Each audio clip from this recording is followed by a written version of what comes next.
Assalamualaikum warahmatullahi wabarakatuh. Perkenalkan, nama saya Devita Widiantari Putri, Prodi Peternakan semester 2. Di sini saya akan menjelaskan materi tentang lebah. Ada usul-usul lebah.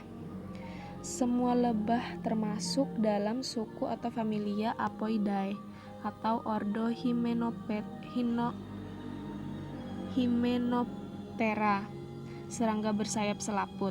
Di dunia terdapat kira-kira 20.000 spesies lebah dan dapat ditemukan di setiap benua kecuali Antartika. Lebah membuat sarangnya di atas bukit, di pohon kayu, dan pada atap rumah. Sarangnya dibangun dari propolis atau perekat dari getah pohon. Dan malam yang diproduksi oleh kelenjar lebah betina yang masih muda terdapat dalam badannya. Lebah memakan nektar bunga dan serbuk sari. Kemudian di sini ada klasifikasi lebah.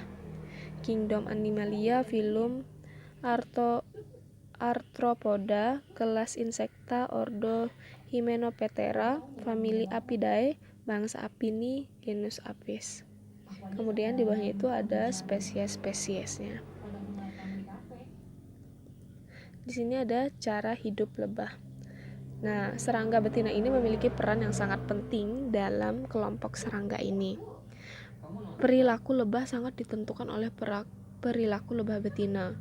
Beberapa lebah betina spesies tertentu hidup sendiri atau soliter, dan sebagian lainnya dikenal memiliki perilaku sosial. Lebah soliter membangun sendiri sarangnya dan mencari makan untuk keturunannya tanpa bantuan lebah lain, dan biasanya mati atau meninggalkan sarang pada saat keturunannya belum menjadi lebah dewasa. Sementara pada tahap lebih tinggi, lebah hidup berkelompok dan saling berbagi tugas sesuai dengan bentuk fisik masing-masing. Nah, di sini ada koloni atau kelompok.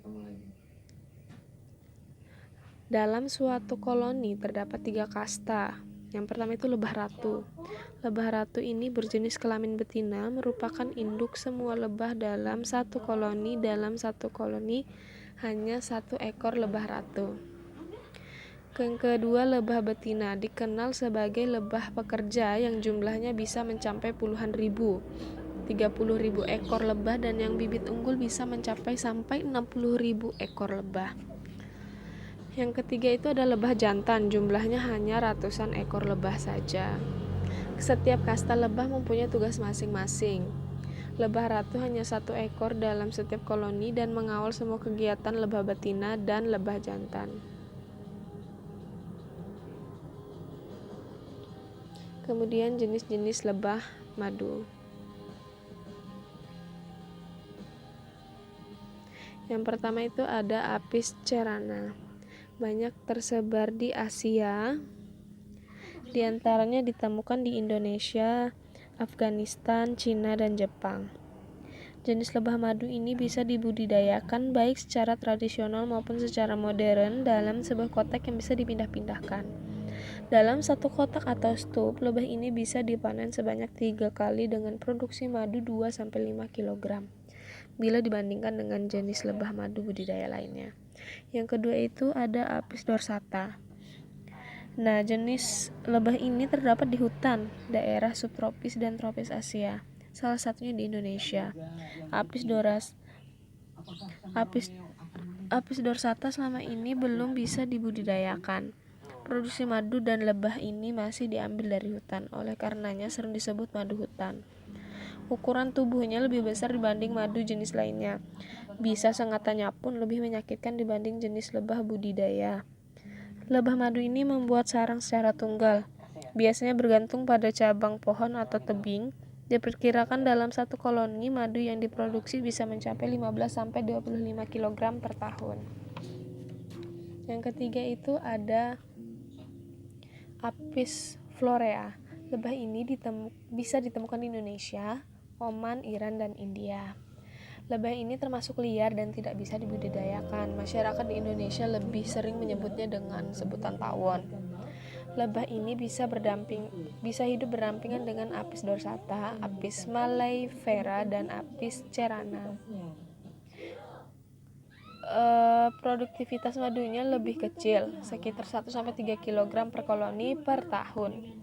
Di pasaran produk dari jenis lebah madu Apis florea dikenal sebagai madu lanceng. Yang keempat ada Apis mellifera. Lebah madu jenis menjadi favorit peternak lebah. Produksi madunya sangat tinggi, satu koloni bisa mencapai 35-40 kg per tahun. Apis mellifera ini dipercaya berasal dari Eropa, tepatnya dari daerah Italia, Yunani, dan Perancis. Kemudian Apis mellifera ini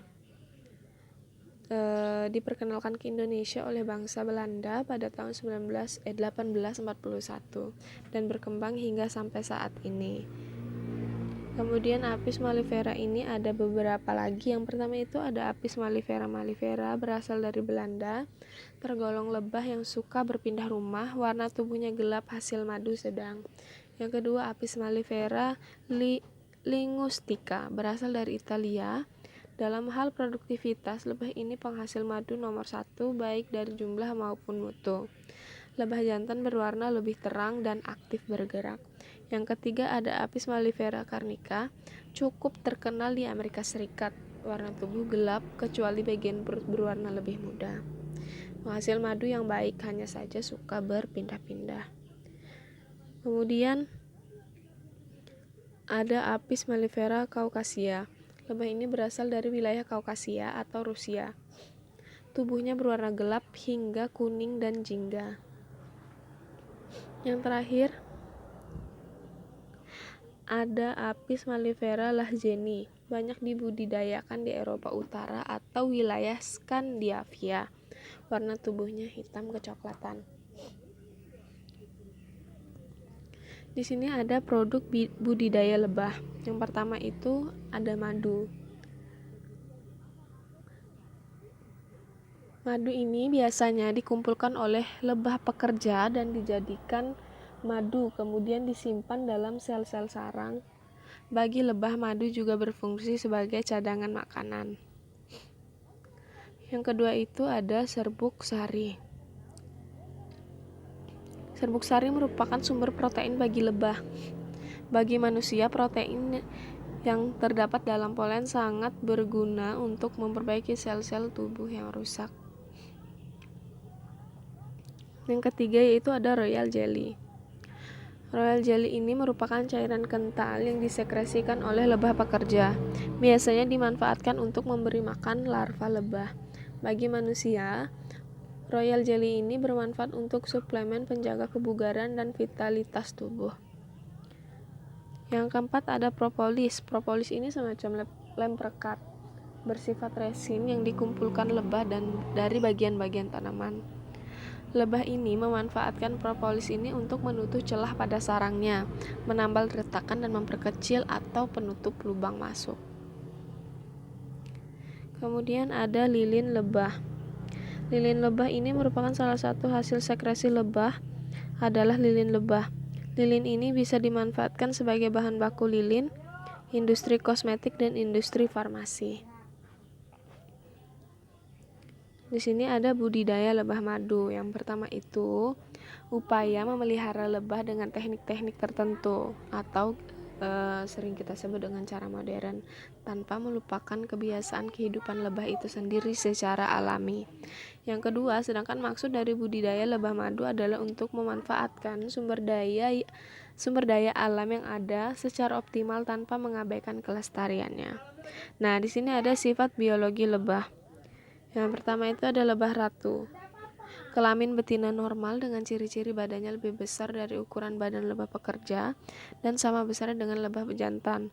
Warnanya coklat kehitam-hitaman, perutnya besar melebihi panjang sayapnya, mempunyai sengat berbentuk lancip dan lurus seperti jarum jahit. Pada saat menyengat, sengatannya tidak akan tertinggal. Kemudian yang kedua itu ada lebah pekerja. Lebah yang paling sibuk dalam kehidupan koloni karena dari baru lahir sampai dewasa sudah diberi tanggung jawab pekerjaan yang disesuaikan dengan umur dan kemampuannya. Contoh, mengurus bagian terkecil, mencari makan, menyuapi dan memandikan lebah ratu, membuat sarang dan menjaga koloni dari serangan luar.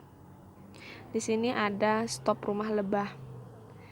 Nah, berbentuk segi 4 panjang 40 kali 20 biasanya, dengan tutup bagian atas, jika perlu berbentuk seperti atap rumah dan